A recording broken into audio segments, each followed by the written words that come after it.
It was the first week of the new school term at Hamilton High, and with it came a fresh group of wide-eyed students and a few new faculty members. Among the new hires was Miss Elara Monroe, a 26-year-old teacher fresh from university, assigned to teach literature. With her gentle smile, expressive eyes, and soft-spoken nature, she carried herself with grace and an air of kindness that some mistook for weakness. But Hamilton High wasn't known for being an easy place for newcomers. It had a notorious group of senior boys, led by a tall, sharp-jawed troublemaker named Brett Collins.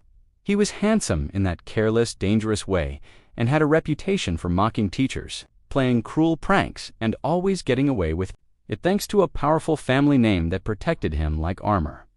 Elara had heard whispers about Brett, but believed that kindness and consistency could reach any student. She prepared her lessons with care, brought cookies on Fridays, and learned every student's name by the second day. But Brett saw her kindness as a target. One Thursday afternoon, the last class of the day, Elara was finishing her lesson on Shakespeare's Macbeth, her delicate voice weaving the haunting story of ambition and ruin. The students were unusually restless, especially Brett, who lounged back in his chair like a kingboard of his court. He whispered loudly, mimicked her voice, and dropped his books for attention. Elara ignored him politely, finishing the lesson with remarkable composure. Bell rang. Most students began to file out, but Brett stayed behind with his two cronies, leaning against a desk with a smirk. "So tell me, Miss Monroe," he said lazily, "do you always wear those old lady shirts, or is that just your thing?" Elara looked up, taken aback, her cheeks flushing pink, but her posture steady. "Brett, you're free to leave for the day. We'll continue tomorrow." He stepped closer. The classroom was nearly empty now. His friends chuckled behind him, sensing his next move. "I think you should lighten up, miss. Maybe if you dressed like a real woman, people would respect you more." And with one sudden shocking motion, before she could step back, Brett grabbed the collar of her blouse and ripped it down the front. A gasp echoed through the hallway. A few students who hadn't fully left turned back in horror.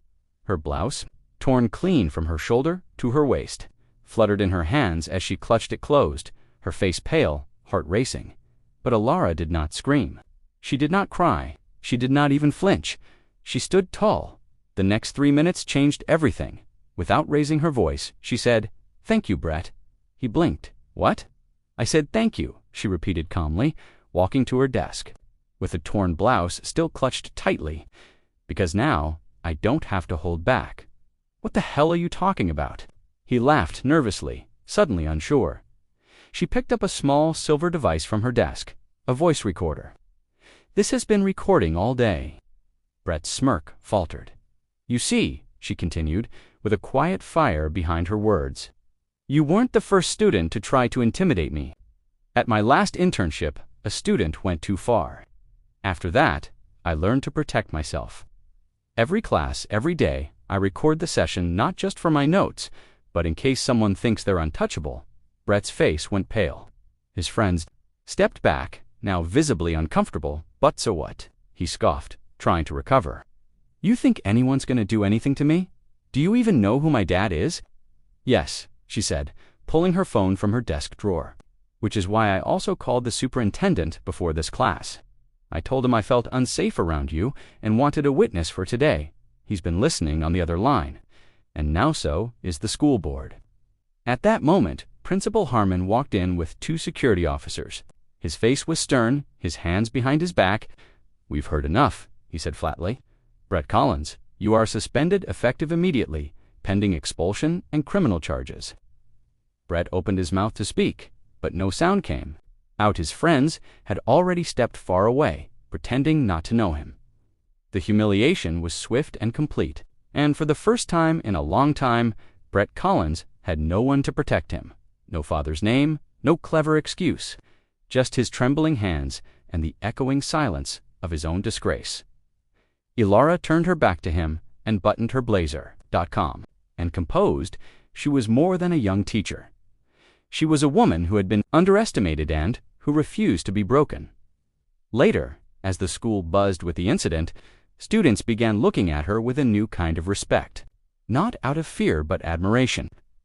The girl, who many thought would break, had instead drawn a line in stone, and Brett. He left school the next week, transferred quietly to another district, the stain of shame following him like a shadow. Never brought it up again, but every student who sat in her class knew kindness was not weakness, and strength real. Strength didn't shout, it simply stood tall when others tried to tear it down.